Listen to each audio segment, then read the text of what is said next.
Assalamualaikum warahmatullahi wabarakatuh. Salam sejahtera bagi kita semua.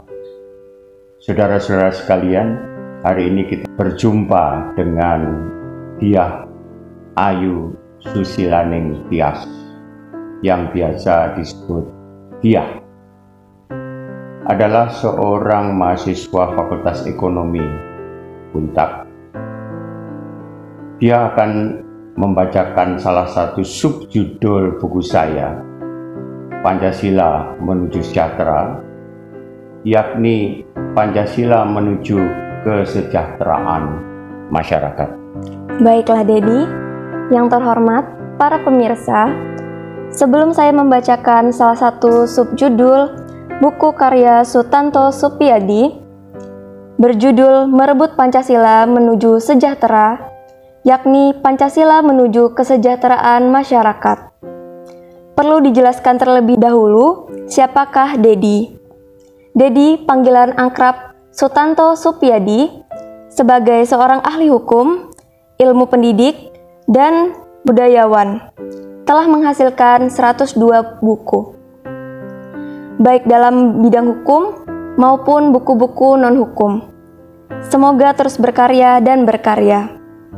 Nah, para pemirsa yang berbahagia, kegiatan Dedi memang seabrek, banyak sekali. Dan yang paling utama adalah menulis dan menulis. Baiklah, saya akan bacakan salah satu subjudul Merebut Pancasila Menuju Sejahtera, yakni Pancasila Menuju Kesejahteraan Masyarakat, karya Sutanto Supiyadi. Kita sepakat, sebagai dasar dan ideologi negara, Pancasila harus terus dimaknai dengan sikap terbuka dan dinamis, berkembang sesuai dengan konteks kehidupan modern yang penuh dengan tantangan. Sebagai ideologi, Pancasila merupakan konsep yang terbuka, dinamis, dan mapan bagi masyarakat semenjemuk Indonesia dan juga dunia. Kita memahami pemaknaan atas Pancasila tidak pernah final. Pemaknaan Pancasila terus disesuaikan dengan konteks, berkembang seiring dengan gerak demokrasi yang berkembang. Setiap generasi dan kelompok masyarakat Indonesia dimungkinkan untuk memberikan makna yang berbeda dan mewujudkannya dalam keragaman dan akseleratif. Hal itu persis seperti mencari akan kebenaran yang tak pernah berhenti, berproses terus. Begitu pula Pancasila adalah gagasan ideal yang harus didekati secara terus-menerus. Ia harus terus diisi dengan memakai metode trial dan error dalam setiap kontekstualisasinya. Berhadapan dengan globalisasi dan munculnya budaya global seperti konsumerisme, hedonisme, atau budaya instan lainnya. Peran pemaknaan kembali Pancasila menjadi demikian mendasar. Tentu kita tidak bermaksud berhadap-hadapan dalam arti clash of civilization atas pola hidup modern.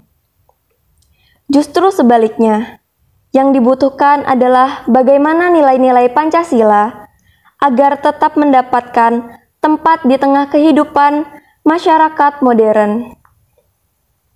Karena itulah, menjadi sayang dan rasanya tak beradab kalau darah dan nyawa pahlawan bangsa untuk menemukan identitas itu tak dimaknai oleh generasi muda bangsa Indonesia saat ini.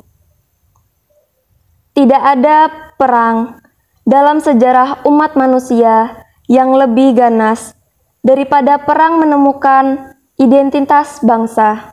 Dua perang dunia hingga pertengahan abad 20 antar kelompok manusia justru dipacu oleh konsep nasionalisme sebuah bangsa dengan ideologi berbeda. Semangat nasionalisme sebagai bangsa Indonesia Pancasila harus dipahami sebagai penemuan terbesar anak bangsa sendiri, bernama Soekarno, pendiri negara Indonesia. Bisa jadi kita baru menyadari betapa hebatnya Pancasila muncul setelah kemerdekaan.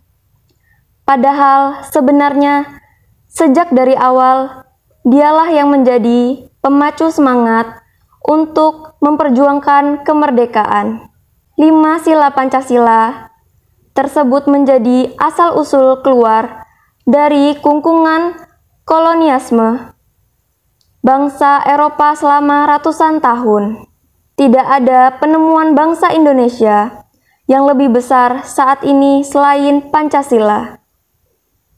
Pancasila adalah penemuan ideologi bangsa paling tangguh di zaman modern ini dengan tingkat heterogenitas penduduk yang sangat tinggi. Persoalannya generasi muda kita sebagai generasi penerus untuk mempertahankan keberadaan Pancasila. Namun harus diingat, ideologi dan semangat nasionalisme sebuah bangsa juga selalu bersifat paradoksal. Tidak sekedar sebagai sebuah pegas yang menendang ke kiri dan ke kanan, tetapi tetap akan kembali ke titik keseimbangan. Di satu sisi, keduanya bisa memberikan semangat pembebasan, tetapi pada sisi lain, dia dapat menghasilkan efek kekerasan yang luar biasa jika tidak dikelola dengan baik. Pancasila hanya bisa dirasakan oleh adanya pengelolaan negara yang adil dan merata, sejahtera, dan berimbang. Pemaknaan ideologi Pancasila. Ideologi sebuah bangsa akan bergerak liar jika adanya perbedaan pemaknaan serta kontekstualisasi tak terakomodasi dengan baik. Ideologi selalu bergerak secara terbuka sesuai konteks tantangannya yang dihadapi. Tidak ada pemaknaan yang tetap dan tak berubah. Pengelolaan perbedaan seperti ini yang saat ini menjadi tantangan ideologi bangsa kita. Bagaimana perbedaan bisa dikelola menjadi keunggulan tidak hanya dalam kita, tetapi juga dalam laku sehari-hari. Pemaknaan ideologi Pancasila pada prinsipnya sangat ditentukan oleh bagaimana pemerintah mau mendengar aspirasi yang berkembang dalam masyarakat. Bagaimana negara mampu menciptakan kondisi yang baik agar warga bisa hidup aman, makmur, adil, dan sejahtera. Sayangnya, sampai sekarang, kebanyakan pemimpin negara dan juga para penyelenggara negara masih belum benar-benar bisa menerapkan sila-sila Pancasila dengan baik. Bahkan terkadang, pemimpin yang kita beri amanah itu merasa mereka adalah yang paling berhak untuk melaksanakan Pancasila dan merekalah yang benar. Sehingga, dengan demikian, ideologi Pancasila tidak bisa kita serahkan begitu saja kepada para pemimpin dan elit politik kita.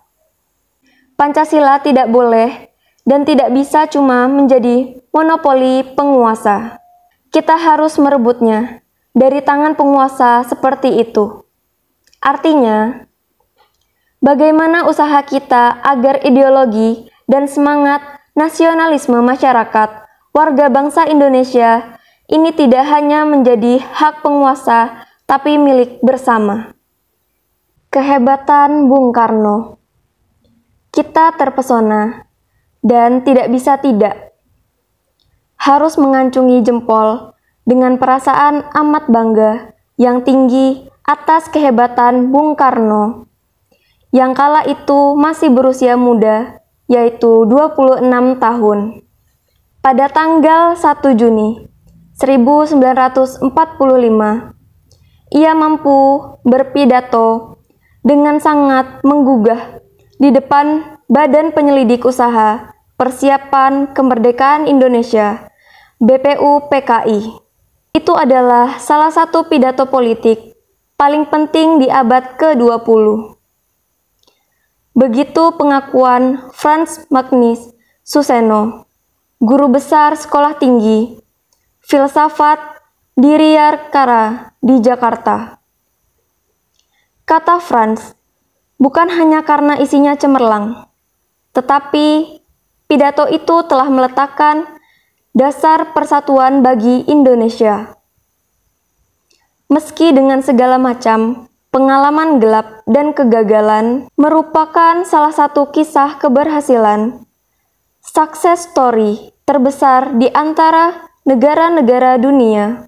Kebangsaan Indonesia sebaliknya merupakan kebangsaan etis, artinya perasaan kebersamaan berdasarkan cita-cita etis leluhur yang dimiliki bersama, pengalaman bersama akan ketertindasan dan keterhinaan.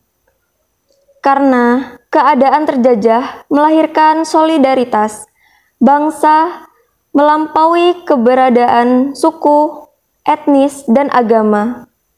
Kesadaran kebersamaan itu semakin menguat dalam perjuangan bersama untuk mencapai kemerdekaan dan keadilan bagi seluruh rakyat.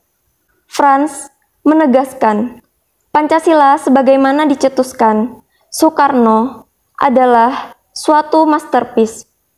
Tetapi masterpiece itu hanya dapat mempersatukan bangsa Indonesia kalau kita memberi komitmen tanpa ragu kepada ketentuan-ketentuan.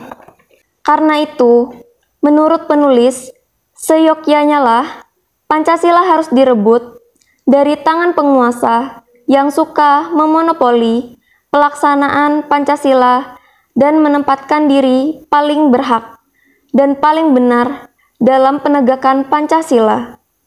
Jadi, kita seluruh masyarakat harus merebut Pancasila dari mereka para penguasa yang melakukan kekuasaannya secara tidak benar. Selanjutnya, kita tempatkan Pancasila pada posisinya yang terhormat sebagai pemersatu dan pembawa keadilan bagi kesejahteraan masyarakat.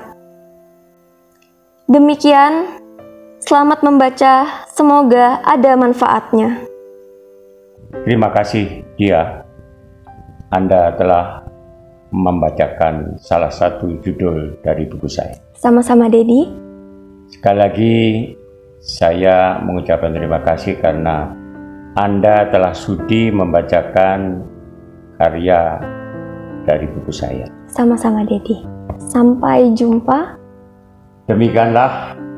Wassalamualaikum warahmatullahi wabarakatuh.